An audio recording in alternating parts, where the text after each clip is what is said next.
Now, it's treat after treat today because we're now going to have Elaine Storkey. You'll know she's a philosopher, broadcaster, sociologist, and a dear friend, and she's going to talk about migration and women. So can I ask you to give a warm round of applause to Elaine. After Elaine, we've got a recording from Bishop Tom Wright, and I want you to be noting down questions because for those of us that are here, we'll have a mini panel and you can raise questions. And if you're watching online, you can also raise questions. But over to Elaine. Thank you. Well, we all start with the kind of a claim of when we were born.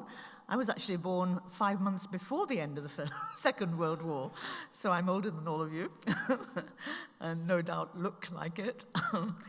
It's wonderful to be here. I'm sure that we all enjoyed that incredible wealth of wisdom and understanding and exegesis from Chris, and we are enormously in your debt as always, Chris. We have scholars within the Christian faith that are second to none, really, when you look at the whole range of scholarship that's going on. I think that we would do it well if we could just memorize all of those verses that Chris will put up for us. My task is much simpler.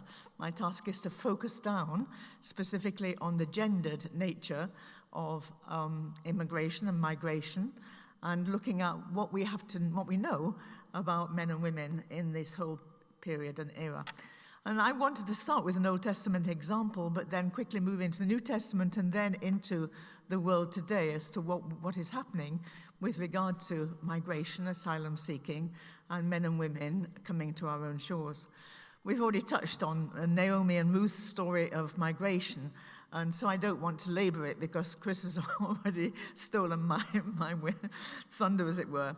But it starts with famine, which is very interesting because a lot of migration today is because of famine, food scarcity, partly again linked with environmental issues, with climate change, with failures of harvest, with the acidification of water, and therefore the environmental refugees, just as much as they were ever, are looking for somewhere else to live. And that was Naomi's story because of her husband, who actually took them from Israel into Moab.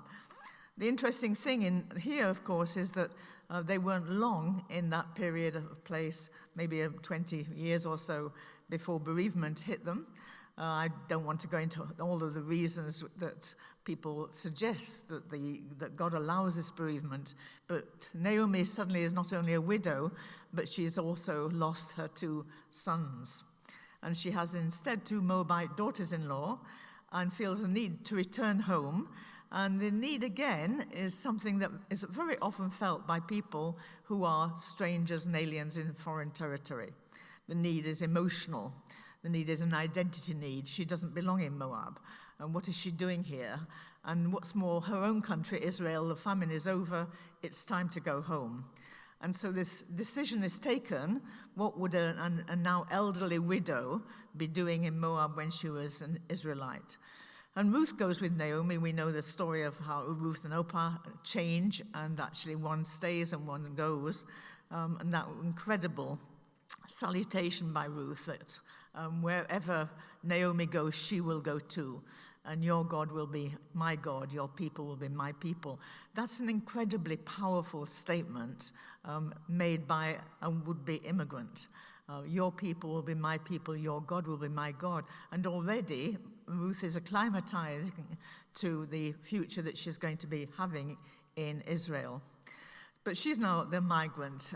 Before it was Naomi who was the migrant, now it's Ruth, and she was a Moabitess in Israel. Ruth's vulnerability stems from many different sources then. First of all, she has no husband. Secondly, she is an alien and stranger. Thirdly, she has no livelihood. She is dependent initially on her mother-in-law and her mother-in-law's relatives. And actually, she has no children. And so all of these characteristics and facets mean that Ruth is indeed very vulnerable and in many senses could be ostracized in the climate that she now returns to. The resolution comes through Boaz, and again, I love the way that Chris picks that up, that her status as both an alien and, of course, an unprotected woman, she has no husband to protect her, means that very, very often she will be taken advantage of. Many women in that situation are required to exchange sex for favors, to exchange sex for food. And this, again, is a very common pattern throughout the world, and Ruth faced that possibility. The text hints at that in the sense that Boaz instructs his servants, first of all, to allow her to glean, and also lets them know that he is her protector in this whole process. And so the resolution then comes through care, through marriage, through motherhood, and all the rest of it. And this is an incredibly beautiful story that you get in the book of Ruth. It's also very interesting for us, of course, because when you come to the Gospel of Matthew and read the genealogy, you find that Ruth is very, very important in the whole genealogy of Jesus. She's an immigrant. She's not a Jewish person. And she's not the only woman with a strange kind of background, a mixed background, who is there in the genealogy in Matthew. But there she is, and she becomes the great-great-great-great-grandmother and so on in that particular line. When we look at the New Testament perspectives, again, on women and migration, we find very, very similar themes echoed. Again, we've been picking them up in embryo. Justice and mercy to be shown to the alien and stranger, and that includes both men, women, children, boys, girls, and so on, and whatever their background, whatever their origin. And the generosity to the aliens, widows, and orphans is stressed. It's there in the early church. It has to be sorted out in the earliest part of the church, when in Acts 7 there's a problem about how this generosity is going to be administered. And there seems to be some kind of conflict because the Hebrew women, the Hebrew widows, seem to be doing better than the Greek widows. And there's a little consternation about this.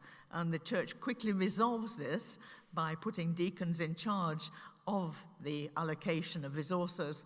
And if you look carefully at those names, you'll find many Greek names amongst the deacons who are now in charge of the allocation. So already the church is making sure that it's got this concept of the global understanding of God's love for people, but also that they're not discriminating against people who are not of their own ilk and not of their own kin and not of their own ethnicity. What you haven't got in your notes, and I apologize for the PowerPoint because only bits of it have actually come through, was that this is carried out particularly earlier than this in the Gospels, where you see lots of attitudes towards women being epitomized by the people in the context in which Jesus is ministering and rejected by Jesus himself. So if you look at the women in which we have records of his relationships, the Syrophoenician woman or the Canaanite woman, having this discourse with Jesus where he is seemingly giving her a response that his mission is no, only to people of his own kith and kin, and she challenges that, and he gives in. Does he give in, or is he kind of drawing out of her an aspect of faith? And he comments on her faith as being identical to those within his own community. Or the Samaritan woman, again, this extraordinary woman who had been married endless times, 5 times, and now is living with someone that she's not married to. And the transfer of roles, where it's Jesus who is the vulnerable woman, and the Samaritan who is the one with the resources, and Jesus asks her for a drink and makes himself doubly vulnerable as a Jewish rabbi towards a Samaritan woman. And she has to be the one who actually rebukes him and points out that this isn't on. And the subtext is, what are you going to do when you've drunk?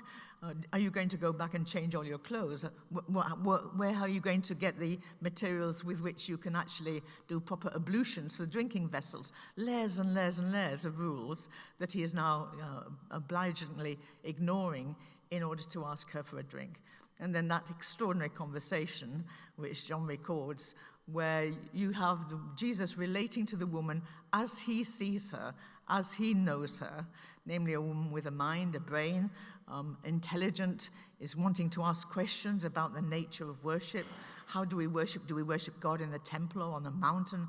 Who's right, the Jews or the Samaritans? And Jesus cuts through all of that and points out that it's the way we worship, that we worship God in spirit and in truth, not the place, not the location, not the ethnicity, not the competitiveness, but the fact that we come to God in humility, in spirit and truth. And she says, I know that when Messiah comes, he'll explain all this to us. Why does she say that? Because already she's identifying Messiah in Jesus. And then she becomes, of course, the first evangelist, rushing back to her own people and drawing them to come and meet Jesus himself. And then we have all of these women, the woman former prostitute who comes in Luke 8 and anoints the feet of Jesus, and there's consternation around the table as to why she's broken in on the party and why she's doing all of this. And Jesus, rather than rebuking her or pushing her away, uses her as a case study for hospitality and warmth and welcome over and against their rotten hospitality, which they failed dismally to offer him in that context. And then even the woman taken in adultery, where she is brought before him for condemnation, and Jesus again does not side with those who are condemning her, but challenges them. If you're without sin, by all means pick up a stone and throw it. And no one dare do that because they know more of the Jewish law to not allow it. And what does he say to her in the end? Go in peace and sin no more. There's no condoning of her lifestyle or whatever, but actually releasing her from it and into a world of freedom. And even Mary and Martha, where it's Mary, the one who is learning and listening and understanding what Jesus is teaching, rather than Martha, who is pushing around, being frightfully domestic, who is commended. And then, of course, the tables are turned when Martha, after the death of Lazarus, meets Jesus and again affirms him to be the Messiah. What is it about those women that's very interesting is that they all are, in some sense or another, loaded with the stereotypes of the culture. The Syrophoenician woman, the Samaritan woman, the former prostitute, the menstruating woman I didn't mention. Not keeping the menstrual laws by touching the clothing of a rabbi, for which, again, he should go back and change all his clothes and go through ritual ablutions, and he doesn't. He carries on to the next miracle. And the woman taken in adultery, Mary and Martha. The stereotypes that the cultures have of women is there in the New Testament very, very strongly. It's not there in the person of Jesus. It's not even there in the teaching of Paul. It's very different. What you're seeing is something of God's heart for women, and God's acceptance and love and affirmation of women in an equal capacity to that of men. So just as God includes the alien and the stranger on equal terms, so he includes women and men on equal terms. And it's very, very interesting, some of the women who are included, and again, they're in the genealogy. Rahab the prostitute is quoted by both Hebrews, the book of Hebrews, and by James, as a role model. Hebrews commends her for her faith. James commends her for her works. And yet she is there, one of the few women in the Old Testament who makes it in this kind of high role way in the New Testament. We could spend a lot of time on this, and Paul and his sister workers and so on, but that's not the aim of what I'm doing. What I'm trying to do is to show how so many of the cultural understandings of women are there today, and they're there even in migrant women and even in the whole system of asylum and what we're understanding when we look at what's happening. So we talk very often about the crisis of displacement as though somehow the big crisis is the fact that we've got immigrants coming to our shores, and which is a fairly appalling thing. In fact, the real crisis, of course, is what's making the migration and what's producing that. The real crisis is war and conflict.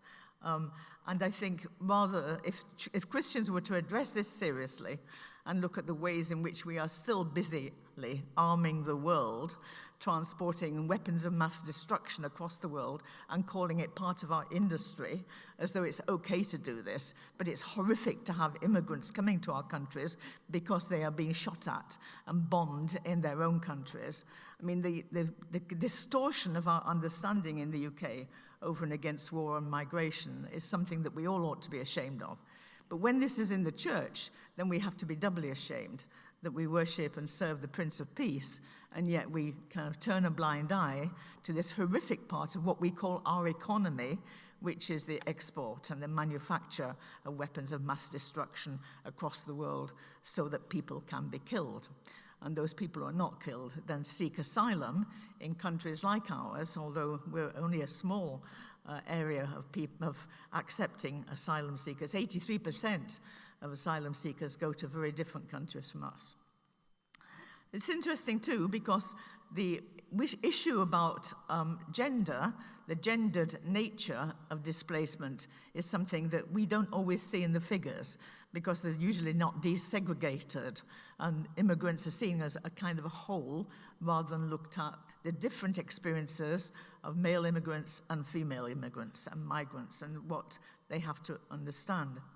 Women are often targeted both in the countries that they go to and in the displacement camps, and also by those sometimes who are supposed to be helping people in those countries because of their role in the community.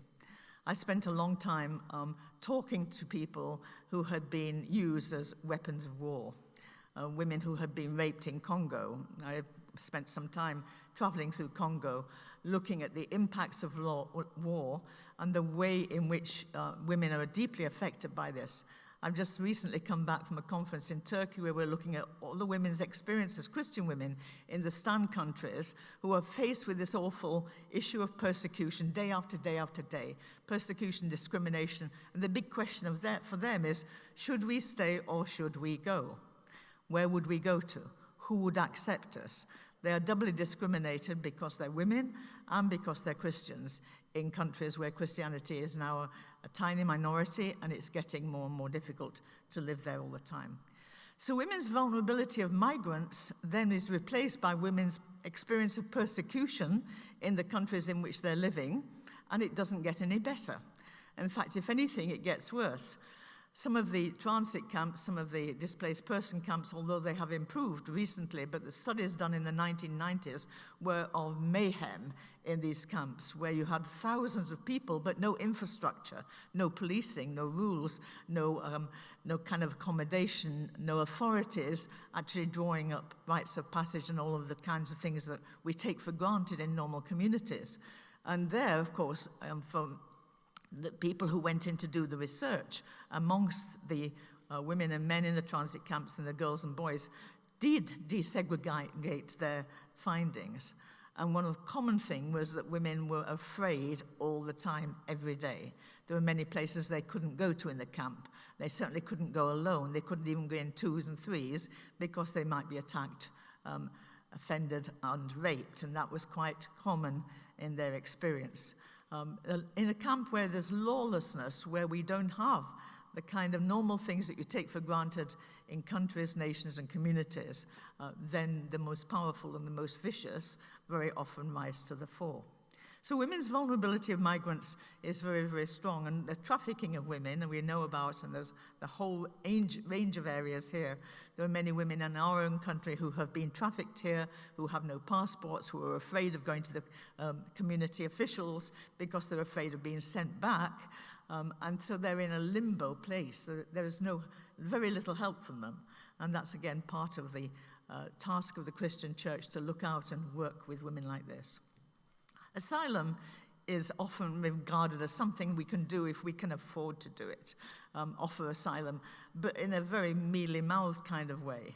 But actually, we should be regarding asylum as a human right. People have a right to live with peace and with the assets that they need in order to breathe and drink and be clothed and feed their children. And I think the whole area, therefore, as it affects women, is something that we need to take very, very seriously in our own Christian community. Women are particularly vulnerable economically, socially, spiritually, and sexually. So how do we do something about this?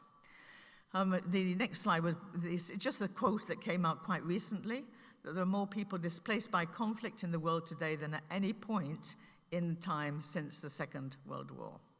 108.4 million people were forcibly displaced in 2022. 51% of which were women and girls. But the experience of displacement is very, very different, as it is the experience of anything in these areas. And I want us to look at then, we'll just see a couple of pictures. The second one is one I took in an area of internal displacement. I won't name the country, where the women, particularly the woman with a baby on her back, had just left her village because the village had been burnt down, half burnt down. Her husband had been killed, her sons had been killed by the marauding militia. What should she do? Should she stay there with the elderly people, waiting for them to come back and finish their job and kill her too? Or should she travel with her own army and actually sleep where they slept and move where they moved? And she chose the latter. She would stay alive. But of course, there's a cost, and the cost is she would become the sexual property of the army. And this is kind of not an abnormal situation. And for her, it was better to be alive, even in this awful experience of life day in and day out, than to be dead, and for her child to be taken, and whatever would happen to that. The challenges then for migrant and refugee women are different for those of men. They're not necessarily worse, because the challenges for migrant men is often very bad indeed. But because most refugee women are doubly challenged, both as women and as refugees, and of course if they're Christians, then they're trebly challenged if they're in a minority situation. And I just want to run through the list of things I've got here. The disruption of family ties and the low income means that they are very often just needing food to survive and income to survive. Sometimes they're forcibly displaced. They have no willingness and no desire to leave the country or the area that they live in, but they are taken, they're kidnapped, or they're forced out, because to stay would actually be so much worse, and to stay would mean that they have no life. The level of persecution because of their religion, whether that religion is Christianity or another religion. It's not only Christians who are persecuted by other faiths, but we are incredibly persecuted when you look at some of the situations in the world. I was listening to a bunch of women from Turkmenistan open my eyes to things I didn't even know about, and I've been involved in this work for the last 20 years. Levels of atrocity, levels of daily discrimination because they're Christian and because they refuse to renounce their faith. And so they're taken through it. And the big question, should we stay or should we go, is a question they face every single day. But where would we go to, and what would it be like there, is the real issue.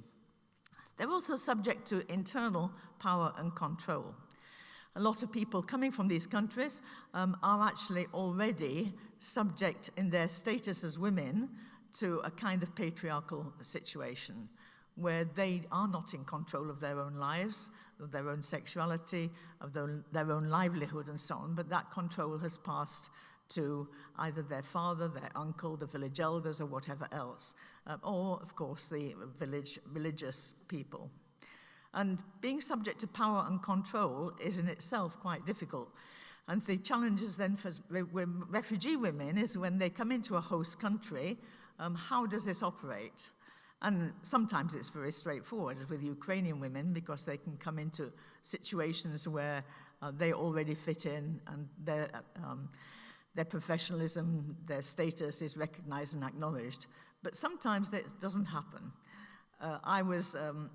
I'm very involved in Yorkshire. My mother, I'm from Yorkshire, my parents were there, and my mother was elderly and needed a carer.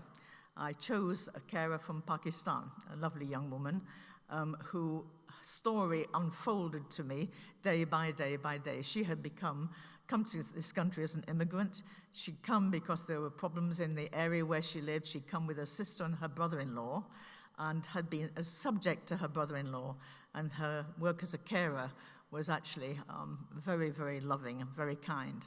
She was really quite scared of us because we were English. She'd not had good experience with English people, but bit by bit she kind of warmed to us and became very much at home in our home. It was interesting that when I felt she was completely at home, she came in and then took all her gear off, her veil and everything, and sat down, and I said to her, "You don't have to do this. You don't have to look like us. She said, I'm choosing to do that. And the fact that she could now choose to do that was for her a mark of incredible liberty. We went on, we had a lovely relationship for many, many months into the last couple of years, and then she came with the bad news that she had now, her brother-in-law had insisted she goes home because she has not managed to find a husband. Her father-in-law was calling her home because he had a husband lined up for her. And I said, you don't have to go home. You realize that you don't have to marry someone you do not wish to marry. This is the English law you're under now. You can actually refuse to do this. And she said, no, she couldn't, because she was struggling with, as a member of a migrant community, being subject to the rules of that community, but at the same time feeling in her own person that she was someone different. Eventually, she came to me and said, I have no mother, I have no sister, I have no aunt, nobody can find me a husband. You are a good woman, will you find me a husband? And I looked at my feet and said, you know, I don't know many Muslim young men. And she looked at her feet and said, he doesn't have to be a Muslim. Now, the subject of power and control means that the whole issue of coercion, of forced early marriage, of even things like female genital mutilation, of honor killings, honor attack being actually subject to the community, gives the asylum seeker, a woman asylum seeker, a whole layer of issues to deal with, and it gives a problem for the host community. Because by and large, they will not share these things. I found that, and I'm involved with a lot of people on FGM issues and on coercion of marriage, but they don't want to come out and say, look, we are being sent back to be married. We are being forced to be married in our community. Because the response immediately from the British, and even from Christians in the UK, was, well, what do you expect? This is what your community is like. It will be disparaging the community she's from, and that's the last thing she wants. So there's a kind of desperate loyalty to the community that she comes from and is serving within her community in the UK, and at the same time a longing for freedom that she knows is possible in this country. So the whole area of these things that we need to look at, I think, is something that is staring us in the face, and we have to take into consideration. I've listed those other things: anomie in displacement camps, level of teenage pregnancy is enormously high. And again, what do we do with all of those things? Sexual vulnerability we've looked at, loss of social networks in the host country. And then we move on to things like lack of educational opportunities and social support. One of the things I found interesting, and just I'll show you a couple of more slides before we do this. Just pictures at the Time magazine when it looked at the teenage pregnancy in conflict and war crimes, where rape is simply used as a weapon of war, is again one of the huge atrocities of our era. What we have to take into consideration is that gender-related constraints are cross-cutting. Being a woman, being a migrant, being an asylum seeker is very, very difficult. It's more difficult depending on your ethnicity and where you're coming from and where you're coming to. But it means that gendered social norms can themselves limit women's mobility. Even if we did bend over backwards to be incredibly hospitable, loving, and resourcing to people coming in, there are issues that they have to face, including the issues in access to service within the community that they come from. The ability to take up economic opportunities or to participate in decision-making bodies is something, again, that we need to pay a special attention to. Very often, what we get is that people who have come from communities where they have professional status, where they have got areas of work that will be very useful to us, we're not capitalizing on these because we are not providing the resources, we're not using them. We're falling back onto our own stereotypes of what an immigrant woman is and what she can do. And of course, the thing she can do most is cook. So we love the migrant women who will come and cook because we love the esoteric foods and so on. And there are many stories of women who are actually heads of firms and businesses back home and are coming to the UK and asked to cook. So an example of blind spot, I've just dug two out from people I've been talking to and communities I've been involved with. Women who come from a professional livelihood do find it difficult to be recognized as such in the host country, partly because it takes a while to assimilate, but partly because we have lots and lots of regulations that make it very difficult for us to use the qualities and the services of the people coming in. I don't think our rules are particularly thought through. So, for example, when we're training doctors in the UK, and we need them desperately in the NHS, it costs, the estimation is between £200,000 and £250,000. I think it's actually quite a lot more than that. But supposing a refugee doctor to practice in the UK costs about £25,000. Now, it makes no sense at all not to put more and more resources into the second, because there are about 1,200 medically qualified refugees, according even to the BMA's database. And yet, what are they doing?